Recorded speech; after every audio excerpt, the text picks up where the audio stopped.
یہ بات ہو رہی ہے 28 جولائی 1914 کی، جب آسٹریا ہنگری کے شہزادے فرانز فرڈینینڈ کا قتل ہوا۔ فرانز 14 جون کو بوسنیا، جو کہ ایک صوبہ تھا، اس کے کیپٹل ساراجوو میں آفیشیل وزٹ پر اپنی بیوی کے ساتھ گئے اور وہاں ان کا قتل کر دیا گیا، اور جس نے یہ قتل کیا وہ سربیا کا ٹیررسٹ تھا جس کا نام گارویلو پرنسپ تھا۔ یہ ورلڈ وار 1 کے سٹارٹ ہونے کی سب سے بڑی وجہ سمجھی جاتی ہے، اور اس کے علاوہ اور بھی کئی وجوہات ہیں جن میں ملٹرینزم، الائنسز، امپیرینزم اور نیشنلزم شامل ہیں۔ ورلڈ وار 1 سے پہلے یورپ ہتھیاروں کی دوڑ میں بہت آگے نکل چکا تھا۔ یورپ میں ٹینک، مشین گنز، جنگی ہتھیار وغیرہ سب تیار ہو چکے تھے۔ برطانیہ اور جرمنی کی بڑھتی ہوئی ترقی دیکھ کر مختلف جنگی اتحاد بنانا شروع کر دیے۔ ان اتحادیوں نے کئی فوجی معاہدوں کے ساتھ ساتھ کئی خفیہ معاہدے بھی کیے۔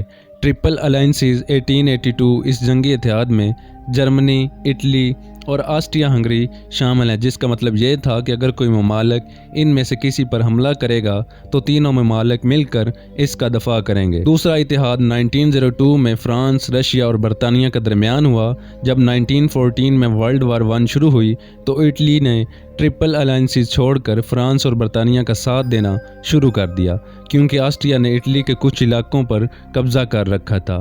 ورلڈ وار 1 میں دنیا دو حصوں میں تقسیم ہو چکی تھی۔ ایک طرف الائڈ پاورز تھی جن میں فرانس، برطانیہ اور رشیا اور کچھ چھوٹی ریاستیں بھی شامل تھیں۔ الائڈ پاورز کو امریکہ، جاپان اور اٹلی نے بھی جوائن کر لیا تھا، اور دوسری طرف سینٹرل پاور تھیں جن میں جرمنی، آسٹریا اور اوٹمن امپائر، جسے عثمانیہ سلطنت بھی کہا جاتا ہے، شامل تھی۔ جب فرانز فرڈینینڈ کا قتل ہوا تو آسٹریا نے سربیا کے خلاف جنگ کا اعلان کر دیا۔ سربیا دوسری طرف بوسنیا کو ایک الگ ریاست بننے میں مدد دے رہی تھی، اور آسٹریا نے سربیا پر الزام لگایا کہ اس کی انٹیلیجنس نے فرانز کے قتل کی منصوبہ بندی کی ہے۔ آسٹریا نے سربیا کو موقع دیا کہ اپنے ہتھیار ڈال دے اور آسٹریا کے قبضے میں آ جائے۔ سربیا نے سرنڈر کرنے کے بجائے رشیا سے مدد مانگ لی۔ رشیا نے اس جنگ کے لیے اپنی آرمی منظم کرنا شروع کر دی۔ ان حالات میں آسٹریا نے جرمنی سے مدد مانگنے کا فیصلہ کیا، کیونکہ 1882 میں آسٹریا اور جرمنی کے درمیان معاہدہ ہو چکا تھا کہ جنگ کی صورت میں ایک دوسرے کی مدد کریں گے، اور جرمنی نے مدد کے لیے حامی بھر لی اور مل کر سربیا پر چڑھائی کرنا شروع کر دی، اور اس کے فوراً بعد رشیا اور فرانس نے جرمنی پر جنگ کا اعلان کر دیا، لیکن جرمنی اور آسٹریا نے پہلے ہی حملہ کر دیا۔ جرمنی نے شفلنگ پلان کا منصوبہ بنایا۔ اس منصوبے کے مطابق رشیا کو اپنی آرمی متحرک کر کے جرمنی تک لانے کے لیے 6 ویکس لگ جانے تھے، اور جرمنی کا یہ منصوبہ تھا کہ اپنی آرمی کو مغرب کی طرف بھیج کر فرانس کو 6 ہفتوں سے پہلے ہی شکست دے دے۔ جرمنی فرانس پر بیلجیم کی طرف سے حملہ کرنا چاہتا تھا، لیکن بیلجیم نے انکار کر دیا، جس کے نتیجے میں جرمنی نے بیلجیم پر حملہ کر دیا۔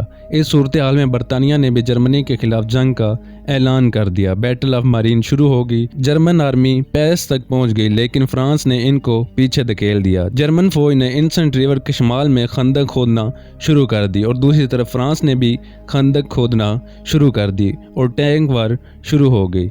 سینٹرل پاور کی حمایت میں اوٹمن امپائر کے جہازوں نے رشیا کی بندرگاہوں پر بمباری کرنا شروع کر دی۔ اس طرح کئی ممالک اپنے دوست ممالک کا ساتھ دیتے ہوئے اس جنگ میں کود پڑے۔ جرمن سب مرین نے برطانیہ کے مسافر جہاز لوسیتانیا کو تباہ کر دیا، اور جہاز 18 منٹ میں ڈوب گیا۔ اس میں 1200 مسافر جہاں بھاگ ہوئے، جن میں سے 128 امریکنز بھی شامل تھے۔ امریکہ نے کہا کہ وہ اگر چاہے تو جنگ کر سکتا ہے، لیکن اس نے جرمنی سے بحری حملہ ختم کرنے کا مطالبہ کیا، جسے جرمنی نے قبول بھی کر لیا۔ لیکن اس کے باوجود جرمنی نے بحری حملہ کرنا شروع کر دیا، اور اس کے بعد جرمن اور برائٹین نیوی کے درمیان بحری جنگ چھڑ گئی، جو ورلڈ وار 1 کی سب سے بڑی بحری جنگ مانی جاتی ہے۔ اور اس کے بعد جرمنی نے فرانس کے شہر ویگون پر حملہ کر دیا، جس میں فرانس اور جرمنی کا بہت جانی اور مالی نقصان ہوا۔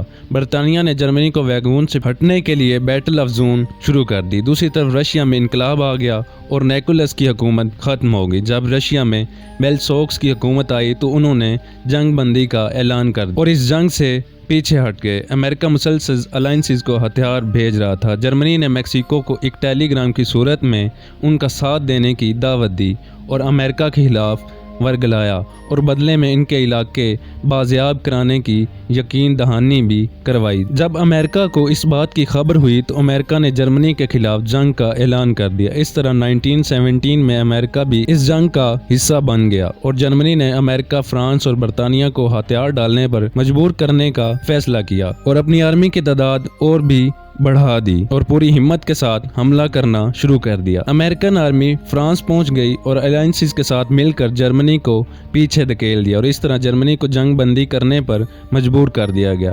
ورلڈ وار 1 میں تقریباً 22 ملین انسانی جانیں ضائع ہوئیں جبکہ 23 ملین کے قریب لوگ زخمی ہوئے اور اس جنگ میں بہت سی نئی ٹیکنالوجی سامنے آئی جس میں ریڈیو اور مشین گن شامل تھی۔ اس جنگ کے بعد ورلڈ وار 1 پر بہت سی کتابیں بھی لکھی گئیں جن میں جنگ کے نقصانات کو واضح کیا گیا۔ ورلڈ وار 1 کے بعد لوگوں کی سوچ بدل چکی تھی۔ سب لوگ جنگ کے خلاف بول رہے تھے سوائے ہٹلر کے۔ برطانیہ جو دوسروں کو امداد دیا کرتا تھا اس جنگ کے بعد خود بھی مقروض ہو چکا تھا، لیکن دوسری طرف امریکہ کی اکانومی پہلے سے بھی زیادہ مضبوط ہو چکی تھی۔ ورلڈ وار 1 کا اختتام 11 نومبر 1918 کو ہوا۔